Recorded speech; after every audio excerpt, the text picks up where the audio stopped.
Teka-teki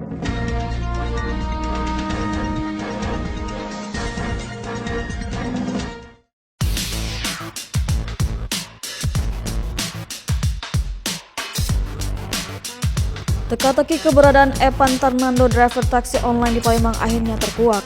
Epan ditemukan dalam keadaan selamat dan sedang berada di Provinsi Lampung. Tidak. Ikut saya. Jangan kaget. Kau sekarang lah, kau sekarang lah.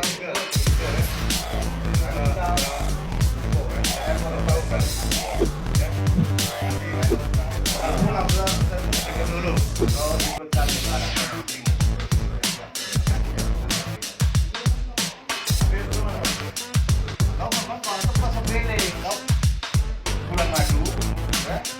Tapi di sana kalau dirampok, kau mati segala macam. Ya. Kau pun kau bawa istri juga.